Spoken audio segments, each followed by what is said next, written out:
Godzilla வந்து ஏதோ ஒரு போருக்கு தயாராகுதுன்னு சொல்லிக்கிட்டே இருக்காங்க. அப்புறம் காங் ஒரு பக்கம் இருக்குது. கிங் காங்.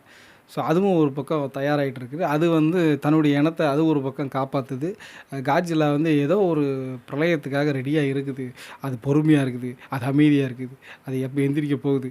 அப்படி சொல்லிக்கிட்டே இருப்பாய்ங்க. ஸோ அது என்னடா சொல்ல வருது அப்படி சொல்லி கொஞ்சம் வெயிட் பண்ணிட்டுருந்தா, அவங்களுக்குள்ளே ஏதோ ஒரு இடத்தகராறு அவங்களுக்குள்ளே இருக்கும். ஸோ அவங்க உலகத்துக்குள்ளே ஒரு இந்த மாரி தன்னுடைய இடத்த ஒருத்தன் கைப்பற்றிக்கிட்டான். அதை போய் நம்ம காப்பாற்றணும். ஸோ என்னுடைய இன மக்களை காப்பாற்றணும் அப்படின்னு சொல்லி அங்கேயும் கஷ்டப்பட்டுட்டு இருப்பாங்க. ஸோ அவங்களெல்லாம் காப்பாற்ற வர ஒரு ஹீரோ தான் காங். ஸோ அவர் வந்து தான் அவங்களெல்லாம் காப்பாற்றி கூட்டிகிட்டு போனோம். அதில் ஒரு குட்டியாக ஒரு காங் வச்சுருப்பாங்க. கிங் காங். அவர் சின்னவராக இருப்பார். ஸோ ஆனால் பார்த்தா அவர் தான் வில்லன் மாதிரி வருவார். ஸோ கடைசியில் அவரும் நல்லவராக மாறிடுவார். அவரும் வில்லனாக வந்து அவரும் நல்லவராக மாறிடுவார். காட்ஜில்லா 2 காட்ஜில்லா இருக்கும். வில்லன் கையில் ஒரு காட்ஜில்லா இருக்கும். ஸோ அவன் வந்து வில்லன் என்ன பண்ணுவான்னா, அந்த காட்ஜில்லா உடம்புலேருந்து ஒரு ஏதோ ஒரு பவர் மாதிரி ஒன்று இருக்கும். அதை உடச்சி வச்சுப்பான். அதை வச்சுக்கிட்டு இப்படி ஆட்டினா இங்கிட்ட ஆடும், இப்படி ஆட்டினா இங்கிட்ட ஆடும். நம்ம பழைய படங்கள்லாம் பார்த்துருப்போம்ல, ஒரு கிளிக்குள்ளே உயிர் இருக்குது அப்படிங்கிற மாதிரி அந்த காட்ஜில்லாவோட உயிர் அந்த சின்ன அந்த பவர் மாதிரி கண்ணாடி வச்சுருப்பான். அதுக்குள்ளே தான் உயிர் இருக்கும். அவன் அந்த வில்லன் என்ன பண்ணுவான், இந்த பக்கம் போனால் அந்த பக்கம் போயிடும். இவனை அடினா அவனை போய் அடிக்கும், இவனை கடினா கடிக்கும். ஸோ அந்த மாதிரி ஒரு சீன்ஸ் தான். ஸோ அந்த மாதிரி வில்லனுடைய வேலையெல்லாம் அப்படி பண்ணிகிட்ருவான். அதை வச்சு அவன் இவங்களை பூரா மிரட்டிக்க இருப்பான். ஸோ கடைசியில் அந்த காட்ஜில்லாவும் திருந்தி இவன் நம்மளை பழி வாங்குறான், இவங்கிட்ட நம்ம மாட்டிக்கிட்டோம் சொல்லி அந்த அந்த உடஞ்சி விழுங்கும் பாருங்க அந்த கண்ணாடி துண்டு மாதிரி, அதான் பவர்.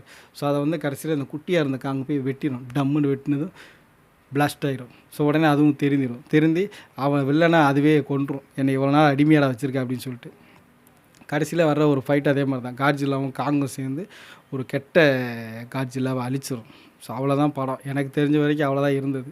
ஏன்னா நான் ஃபஸ்ட்டு, செகண்டு, தேர்டு எதுவுமே நான் பார்த்ததில்ல. ஸோ இந்த படம் ஃபஸ்ட்டு பார்த்ததுலாம் எனக்கு அப்படி தான் இருந்தது. அப்புறம் 3D எஃபெக்டில் ஒர்த்து. ஸோ ஓரளவுக்கு நல்லாவே இருந்தது. ஸோ நம்ம என்ன எதிர்பார்ப்போம்னா, ஒரு குரங்கு இருக்குது. ஸோ அது ஏதாவது பேசும். ஒன்று குட்டி குரங்கு இருக்குது, அது பேசும். ஃபன்னியாக இருக்கும். டைலாக் டெலிவரி ஸோ அந்த மாதிரிலாம் கொடுப்பாங்கன்னு நான் எதிர்பார்த்தோம். ஆனால் எதுவுமே பேசவெல்லாம் இல்லை. எல்லாமே ரியாக்ஷன் தான். ஒன்று அடி ஒன்று, இடி ஒன்று அப்படின்னு தான் கொடுத்துட்ருக்காங்க. ஃபைட்டு தான். செகண்ட் ஹாஃப்லாம் அப்படியே தீயாக இருக்குது ஃபைட்டு. நீங்கள் உண்மையிலே இப்போ பார்க்கணும்னு இருந்தால் போய் ஃப்ரீயாக போய் பாருங்கள். ஓரளவுக்கு ஹாப்பியான ஒரு மூவி. ஆனால் இதில் காமெடி சீன்ஸ்லாம் இல்லை. அதான் இவங்க பேசினா தானே காமெடியாக இருக்கும். ஸோ பேசுகிறதெல்லாம் கிடையாது. ஆக்ஷன் தான். எடுத்ததுமே ஆக்ஷன் தான். கடைசியில் அந்த காங்கு வந்து அதுக்கு பல்லு ஒன்று பிடுங்குவாங்க அந்த கிங் காங்கு. அது ஏதோ பெரிய மிஸ்ஸில் ஹெலிகாப்டர் மாதிரி வந்து ஸோ அதுலேருந்து கயிறு கட்டி இறங்கி அந்த பல்லுக்கு ஒரு பெரிய நட்டு போட்டு அதை பிடுங்க. என்னடா இவ்வளோ பெரிய பல்லாக இருக்குது அப்படிங்கிற மாதிரி இருக்கும். ஸோ ஒரு ஃபைட் சீக்வன்ஸ்லாம் செம்மையாக கொடுத்துருந்தாங்க. நான் அந்த கிராஃபிக்ஸ் எல்லாம் சூப்பராக இருந்தது. ஸோ அந்த கடல் அப்படியே அந்த வெடிக்கிறது, அப்புறம் அந்த ஓடுறது, வில்லன் கூட ஒரு ஃபைட்டெல்லாம் வரும். ஸோ அதெல்லாம் சூப்பராக இருந்தது. காங்கு வந்து உண்மையிலே அது அந்த வில்லன்லாம் பார்க்கும்போது அவன் வந்து காங்குன்னே தெரில. அது ஒரு மனுஷன் மாதிரியே தான் இருக்கிறான். ஸோ ஒரு லைட்டாக அப்படியே பட்டி டிகிரி பாட்டு ஒரு பேண்ட் செட்டப் போட்டிருந்தேன்னா மனுஷன் மாதிரியே இருந்திருப்பேன். ஸோ அந்த மாதிரியான ஒரு ஃபீலில் தான் இருந்தது நமக்கு. ஸோ ஆனால் ஒரு நல்ல படம் தான். இந்த கிட்ஸுங்கெல்லாம் போய் பார்க்குறதுக்கான ஒரு படம். ஆனால் கிட்ஸுன்ற பேரை சொல்லி நம்மளுக்கு தான் நிறையா போய் பார்க்குறாங்க. பெரியவங்களாம் பார்க்கக்கூடிய ஒரு படம். ஏன்னா எந்த ஒரு பிரச்சனையும் இல்லை. ஒரு தேவையில்லாத பாட்டு இல்லை, ஒரு காமெடி இல்லை, ஒரு கண்டது கடித சீன்ஸ் இருக்கும், போர் அடிக்கும், எந்த ஒரு இதுவுமே கிடையாது. அப்படியே ஜாலியாக காசு கொடுத்தோமா. ஆனால் படம் சின்ன படம் தான். 2 ஹவர் தான். 2 ஹவர் தான் படமே இருக்குது. சீக்கிரம் முடிஞ்சிருது.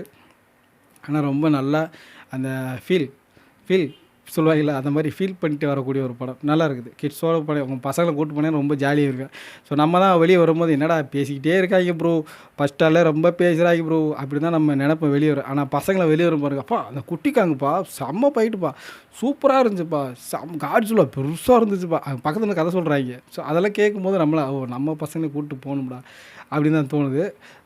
நான் பார்த்துட்டு வந்துட்டேன். எனக்கு ரொம்ப பிடிச்சிருந்தது. ஸோ இனிமேல் தான் பசங்களை கூப்பிட்டு போகணும். சரி, ஓகே. அந்தளவுக்கு படம் ஒர்த்துஃபுல்லான ஒரு மூவி. 3D எஃபெக்டில் அப்படியே காங்கு ஓடி வராரு. அப்படியே அதை சுற்றியெல்லாம் கேஜிஎஃப்பில் வச்சுருப்பார்ல ராக்கி சார், அவர்கிட்ட இருக்குது சுற்றி மாதிரி. காங்கிட்டே ஒரு சுற்றி இருக்குது. அந்த சுற்றி தான் காங்கோட பவர். அப்படி எரிஞ்சதுன்னா இது எல்லா படத்துலையும் தோர் கூட சுற்றியில் வச்சுருப்பார். ரொம்ப சுற்றி வளைக்க வேணாம். எல்லா படத்துலையும் அந்த சுத்தியில் இருக்குது. ஸோ அது மாதிரி காங்கிட்டையும் ஒரு சுத்தியில் இருக்குது. ஸோ அதில் இருக்க அந்த பவர் அதை வச்சு அப்படியே தடுப்பார். அந்த காட்ஜில்லா அப்படியே கக்கும், நெருப்பாக கக்கும். அதை வந்து இந்த சுத்தியில் வச்சு அப்படியே தடுப்பார். அதெல்லாம் பயங்கரமாக இருக்குது அந்த சீனெல்லாம். சார் என்னாமா ஹார்ட் ஒர்க் பண்ணி அது தன்னுடைய இனத்த காப்பாத்துறதுக்காக அவ்வளோ கஷ்டப்படும். ஸோ கடைசியில ஒரு கை ஒண்ணு ஒடிஞ்சிரும். ஸோ அதால சண்டை போட முடியாது. ரொம்ப கஷ்டமா போச்சு. அப்புறம் ஒரு எலக்ட்ரிஷியன் மாரி ஒரு மிஷின் ஒண்ணு ரெடி பண்ணி, அதுக்கு கை ஒண்ணு குளோஸ் மாரி போட்டு, அதான் போஸ்டர்ல காமிச்சிருப்பாய்ங்க. ஸோ அந்த கைய ரெடி பண்ணதுக்கப்புறம் தான் வாடா பார்த்துக்கலாம். யாரா இருந்தாலும் ஒரே குத்து தான் டம்முன்னு. ஸோ அந்த மாரி இருந்தது. உண்மையிலே என்ஜாயபுளா பார்க்கக்கூடிய ஒரு படம். ஆமா, குடுத்த காசு வேஸ்ட் ஆகக்கூடாது. குடுக்குற காசு ஒர்த்து அப்படின்னா இந்த மாரி படங்களுக்கு நீங்க போலாம். ஸோ நல்லாயிருக்கும் படம். ஒரு 2 மணி நேரம் தான். ஆனா அந்த தியேட்டர் எக்ஸ்பீரியன்ஸ். இன்னொரு விஷயம் நல்ல தியேட்டர் அமையணும். ஸோ அந்த தியேட்டர்ல ஒரு சில படங்கள் மொக்கையா இருந்தா கூட அந்த தியேட்டர் சவுண்ட் எஃபெக்ட்டுக்கே அந்த படத்த வந்து ஹிட் பண்ணி குடுத்துரும். ஸோ அந்த மாரி இந்த மாரி படங்கள்ல நல்ல தியேட்டர்ல போய் பார்த்தா நல்ல ஒரு சவுண்ட் எஃபெக்ட்டா இருக்கிற ஒரு பெரிய ஸ்க்ரீன்ல சவுண்ட் எஃபெக்ட் இருக்கிற தியேட்டர்ல பார்த்தீங்கன்னா, சூப்பர் எக்ஸ்பீரியன்ஸா இருக்கும். வெறித்தனமா இருக்கும். அந்த கொரில்லா, காட்ஜிலா அதனுடைய ஃபைட்டு செம்மங்க. சூப்பர் ஃபீல் பண்ணக்கூடிய ஒரு படம். ஆனா பெருசா டயலாக்லாம் இல்ல. எல்லாமே வயலன்ஸ், வயலன்ஸ், வயலன்ஸ், வயலன்ஸ். சண்டை தான். தரமான ஒரு படம். குடுக்குற காசுக்கு ஒர்த்துன்னு சொல்லலாம். ஓகே. Thank you.